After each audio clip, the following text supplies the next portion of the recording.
हम जानेंगे organophosphorus poisoning के बारे में। जैसा कि आप सभी लोग जानते हैं, जो ऑर्गेनोफॉस्फोरस होती है यानी कि जो कीटनाशक दवाएं होती हैं, किसान भाई इसका इस्तेमाल करते हैं। कीटनाशक दवाओं का खेतों में छिड़काव करते हैं फसल को बचाने के लिए।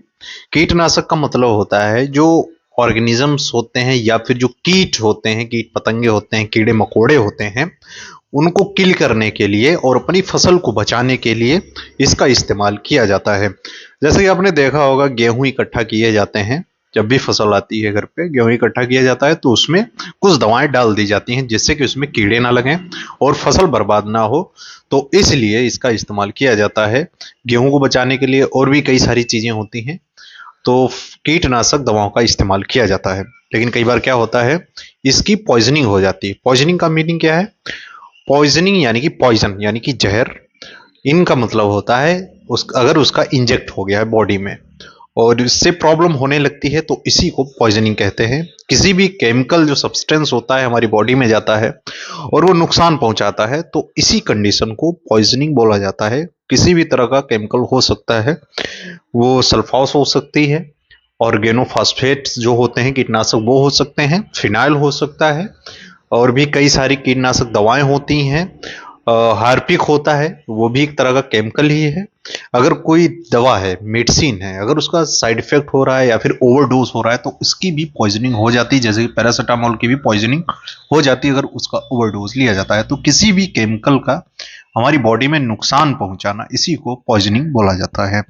तो अपने इस वीडियो में यही जानेंगे, अगर कोई पेशेंट है आपके घर पे या फिर क्लिनिक पे आया है तो उसको कैसे मैनेज कर सकते हैं, कैसे इलाज दे सकते हैं इसको, अगर कोई कीटनाशक दवाएं खा के आया है या फिर किसी भी तरह का जहर खा के आया है।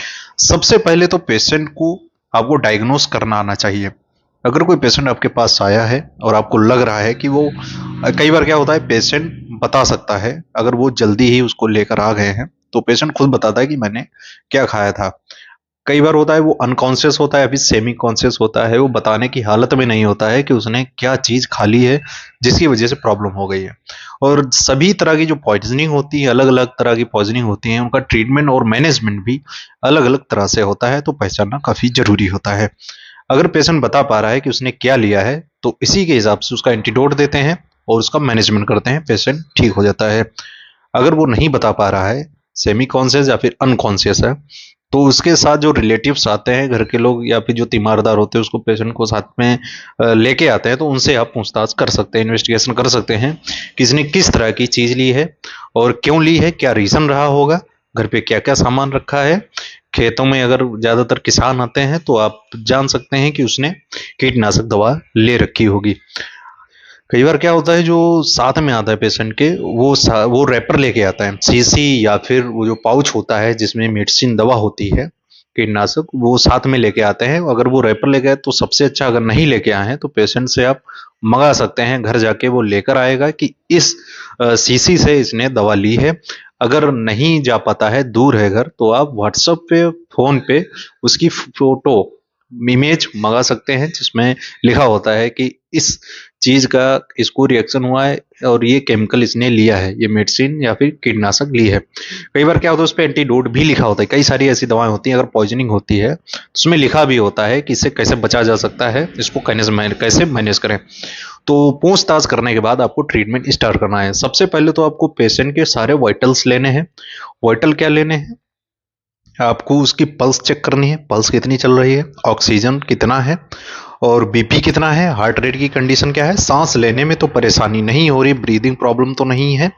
इसके अलावा आप देख सकते हैं उसको झटके तो नहीं आ रहे हैं, सीजर्स तो नहीं, हाथ पैर ऐंठ तो नहीं है, मुंह से झाग तो नहीं निकल रहा है, या फिर वो बड़बड़ा तो नहीं रहा है। कई बार क्या होता है, मेंटल प्रॉब्लम्स भी क्रिएट हो जाती हैं, पेशेंट बड़बड़ाने लगता है, उठ उठ के भागने लगता है और दो चार लोग उसको पकड़ के रखते हैं। तो ये सारी चीजें आपको देखनी चाहिए।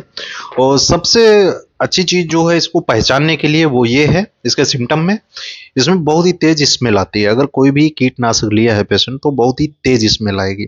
जैसे कि लहसुन की स्मेल आती है, गार्लिक की बहुत ही तेज आती है, और उसके साथ ही किसी केमिकल की जैसी स्मेल आएगी, बहुत ही तेज आती है, जिससे आप पहचान सकते हैं, डायग्नोज कर सकते हैं कि इसने कीटनाशक दवा ली है या फिर किसी भी तरह का इसने पॉइजन लिया है। तो पहचाना काफी जरूरी होता है। तो सबसे पहले आपको बीपी, पल्स, ऑक्सीजन, और ये सारी चीज़ें आपको चेक करनी है, उसके बाद ही पेशेंट का ट्रीटमेंट स्टार्ट करना है। पल्स आपको देखनी है, उसकी 90 से ऊपर रहनी चाहिए, ऑक्सीजन 98 97 तो रहना ही चाहिए, और जो बीपी रहता है, जो सिस्टोलिक है, वो 90 से ऊपर रहना चाहिए, जिससे कि पेशेंट की जान बच सकती है और वो कंडीशन अभी ठीक ठाक है उसकी। और ये जानना काफ़ी ज़रूरी है कि उसने कितनी देर पहले पॉइजन लिया है। ऐसा नहीं कि वो 2 घंटे बाद 3 घंटे बाद लेके आ रहे हैं और आपने उसका ट्रीटमेंट स्टार्ट कर दिया। अगर आप फर्स्ट एड देना चाह रहे हैं तो मत दीजिए, उसको हायर सेंटर रेफर कर दीजिए। अगर आधा घंटे के अंदर आ गया, फिर 1 घंटे के अंदर पेशेंट आपके पास आया, तब आपको ट्रीटमेंट क्या देना है वो मैं आपको बताता हूँ। सबसे पहले तो पेशेंट का गैस्ट्रिक लिवास करना होता है। गैस्ट्रिक लिवास होता क्या है? एक राइल्स ट्यूब होती है, नाक से नली डाली जाती है, पेशेंट के पेट तक पहुंचाई जाती है। उसके बाद ही ढेर सारा पानी यानी कि सलाइन दिया जाता है उस नली के द्वारा, और स्टमक वॉश किया जाता है और उसको पानी को खींच लिया जाता है नली के द्वारा। ये जो प्रोसीजर होते हैं, ये हॉस्पिटल जब पेशेंट सेटल हो जाता है, एडमिट होता है, तभी ये किया जाता है। घर पर ये करना नहीं चाहिए। तो गैस्ट्रिक लिवास के बाद पेशेंट को एक्टिव चारकोल देते हैं। ये चारकोल करता क्या है? पेट में जाके एक लेयर बना देता है, आंतों में एक लेयर बनाता है, जिससे कि जो पॉइजन होता है वो एब्जॉर्ब आंतों में नहीं हो पाता है, टाइम लगता है। जैसे कि पॉइजन की जो कंडीशन होती है वो ब्लड में नहीं मिल पाता है पॉइजन, और टाइम लगता है, जिससे कि पेशेंट को रिलीफ थोड़ी देर के लिए मिल जाता है। चारकोल देना काफ़ी जरूरी रहता है। और इसके साथ ही एंटीडोट देते हैं। ऑर्गेनोफॉस्फोरस पॉइजनिंग का जो एंटीडोट होता है वो एट्रोपिन होता है। जी हाँ दोस्तों, एट्रोपिन कैसे देना है? आपको 1.2 mg स्टेट देना है, डाइल्यूट कर लीजिए एक सिरिंज में और उसको दे दीजिए। और जो दूसरा है, आपको 100 ml एनएस में डाल देना है। कितना डाल देना है? आपको 0.2 mg एक एनएस में भी डाल देना है। तो इतना करना है, एक स्टेट देना है और एक 100 ml एनएस में डाल देना है और एनएस को नॉर्मल चला देना है। और आपको इतना करने के बाद चेक करना होता है, कम से कम 10 मिनट बाद आपको चेक करना है पेशेंट का बीपी, पल्स, ऑक्सीजन और प्यूपल। जी हाँ दोस्तों, प्यूपल जरूर। एमओसी बोलते हैं, जो पीपल होती हैं, जो पुतलियां होती हैं आंखों की, बहुत ही छोटी होने लगती हैं, ये जरूर देखनी है। अगर ये छोटी हो रही हैं तो एट्रिपिन का डोज बढ़ाया जा सकता है, और डॉक्टर की गाइडेंस में करते हैं, स्पेशल डॉक्टर होते हैं, ट्रेन टीम होती है, उसी के द्वारा ये प्रोसीजर किया जाता है। 10 मिनट के बाद इंजेक्शन आप एट्रोपिन देते हैं, और 10 मिनट बाद आप बीपी, पल्स और ऑक्सीजन ये चेक करते हैं, और आंखों की पुतली देखते हैं। अगर वो बड़ी नहीं हो रही, छोटी हो रही जा रही, पिन पॉइंट जैसी होती जा रही, तो आपको ये डोज डबल कर देना है। जैसे 1.2 mg दिया था, इसका डबल देना है, और फिर आपको 10 मिनट बाद चेक करना है। अगर फिर भी नहीं आ रहा है, फिर आपको उसका डोज डबल कर देना है।